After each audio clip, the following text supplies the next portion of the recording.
কে ওখানে? কে? এই কে ওখানে দাঁড়িয়ে আছেন? কে কথা বলছেন না কেন?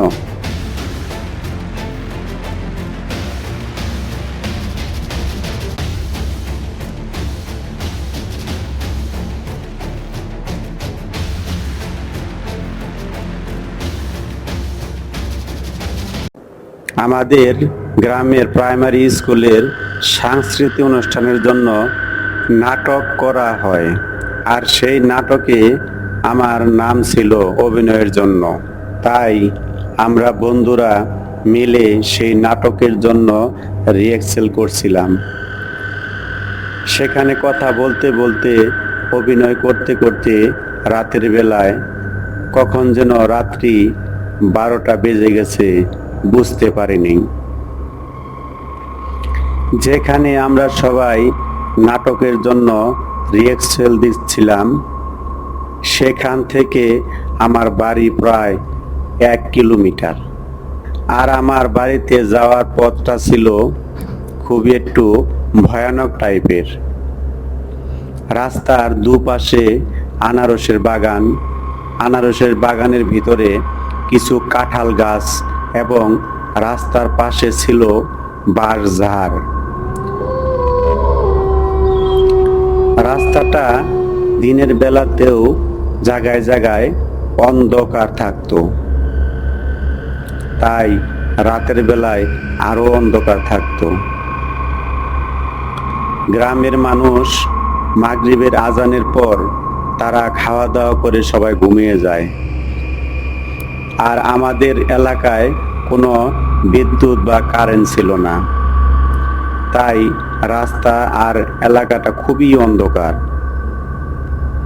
তাই আমার বন্ধুদের সাথে কাজ শেষ করে আমি ওদের বললাম যে এখন চল বাড়ি যাওয়া যাক। যে যার মতো বাড়ির দিকে রওনা দিল, কিন্তু আমার বাড়িটা ছিল একটা ভিন্ন রাস্তায়, আর আমার সাথে যাওয়ার মতো কেউ ছিল না। তাই আমি একা একা রাস্তা দিয়ে হাঁটতে শুরু করলাম।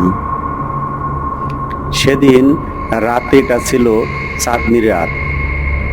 আকাশে যেন জায়গায় জায়গায় মেঘ জমে আছে, আর চাঁদরা যেন দেখা যাচ্ছে একটি ভুতুড়ে রাতের মতো। আমি ভয়ে ভয়ে রাস্তা হাঁটছিলাম। রাত্রি তখন 12টা বেজে যাওয়ায় চারিদিকে কোনো শব্দ নেই। দুনিয়াটা যেন ঘুমিয়ে আছে, এবং কোনো পাখি, কোনো পশু পাখির কোনো ধরনের কোনো শব্দ নেই, একদম স্তব্ধ হয়ে আছে। আমি তখন ভয়ে ভয়ে সেই রাস্তা দিয়ে রওনা দিলাম। রাস্তার দুপাশে আনারসের বাগান, এবং মাঝের মধ্যে কিছু সামনে বাঁশঝাড়ও পড়ে। আর বাঁশঝাড়গুলো একদম কাছে গেলেই মনে হয় রাস্তাঘাট দেখা যাচ্ছে না, একেবারেই অন্ধকার। তারপরেও ওই অবস্থাতেই আমি হাঁটতে শুরু করলাম।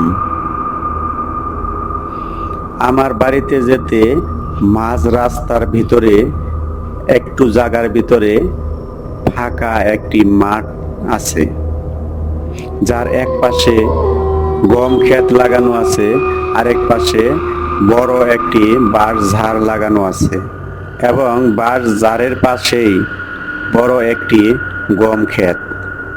তখন প্রায় গমগুলো পেকে আসছে, আর হয়তো কয়েকদিন পর গমগুলো কাটবে। আমি সেই বাঁশঝাড়ের কাছাকাছি যেতেই আমার কেমন যেন মনে হলো একটি হালকা গরম বাতাস আমার উপর দিয়ে বয়ে গেল, আর আমার শরীরের লোমগুলো যেন দাঁড়িয়ে গেল।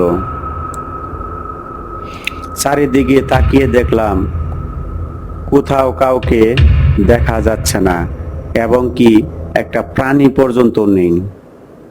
হঠাৎ আমার চোখ গেল সেই বাঁশঝাড়ের উপরের দিকে।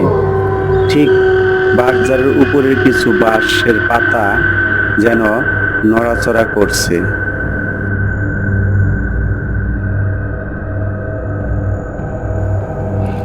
আর বাঁশ ঝাড় বরাবরই ঠিক সেই আকাশে চাঁদখানা দেখা যাচ্ছে। আমি সেই চাঁদের দিকে আর ওই বাঁশঝাড়ের দিকে তাকিয়ে আছি। আস্তে আস্তে যখন আমার চোখ পড়ল নিচ দিকে,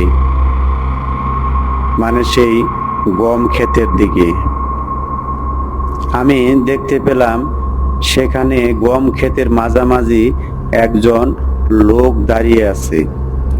কিন্তু হালকা জ্যোৎস্না রাত্রি থাকার কারণে তেমন ভালোভাবে বোঝা যাচ্ছে না, কিন্তু মানুষ রূপ যে সেটা বোঝা যাচ্ছে, কিন্তু তার কোনো চেহারা বোঝা যাচ্ছে না।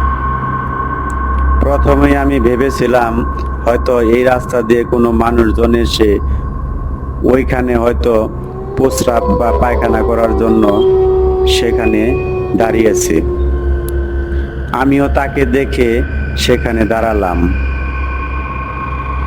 কিন্তু তার চেহারা চেনা যাচ্ছে না। একদম পুরো শরীরটা যেন কালো কালো দেখা যাচ্ছে।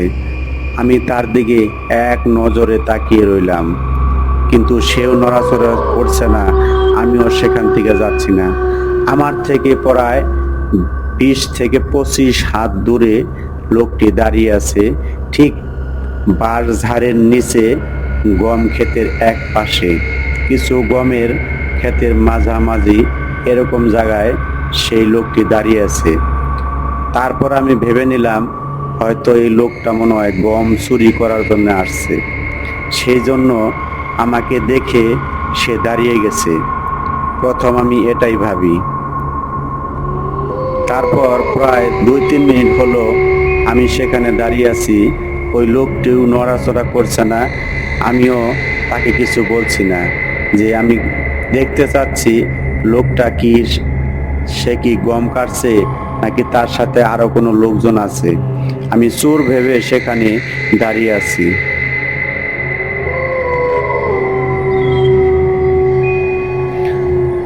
তখন আমি তাকে জিজ্ঞাসা করলাম, কে ওখানে?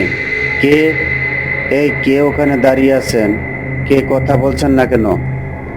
আমি তাকে জিজ্ঞাসা করা মাত্রই আমার চোখের পলকই সে বাঁশঝাড়ের দিকে একটি দৌড় দিল।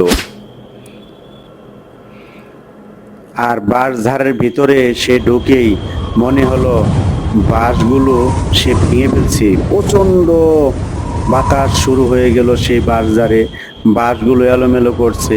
তখন আমি বুঝতে পারলাম যে এটা আসলে মানুষ না, এটা অন্য কিছু। আমি কি করব তখন আর বুঝতে পারছিলাম না। আমার মাথার চুলগুলো দাঁড়িয়ে গেল, শরীরের লোমগুলো দাঁড়িয়ে গেল। তখন আমি চোখ বুজে একটা দৌড় দিলাম বাড়ির দিকে। কিন্তু আমি এত দৌড়াচ্ছি, আমার মনে হচ্ছে না যে আমি সামনে এগোতে পারছি। মনে হচ্ছে আমাকে কেউ যেন পিছে ধরে রেখেছে। তখন আমি ভয়ে আরো শরীরের যত শক্তি আছে প্রচণ্ড শক্তি খাটিয়ে আরো ভয়ে আমি দৌড়াতে থাকি।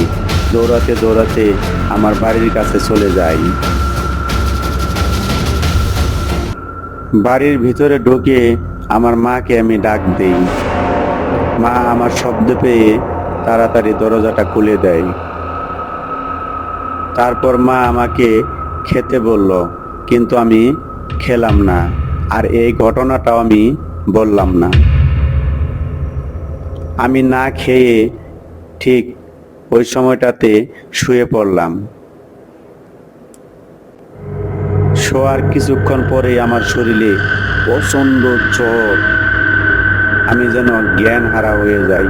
আর সেই ঘটনাটা আমার চোখের সামনে ভাসতে থাকে। আমি এটা কি দেখলাম? আমার শরীরের জ্বর কোনোভাবেই কমছে না। পরের দিন আমার মাকে সব কিছু খুলে বললাম।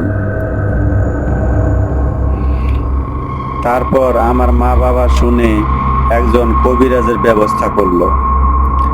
সেই কবিরাজ এসে বলল, আপনার ছেলেদের কপাল ভালো যে বেঁচে গেছে। ওর সাথে যেটা দেখা দিয়েছিল সেটা খুব খারাপ একটি জিন, কপাল ভালো থাকার কারণে সে বেঁচে গেছে।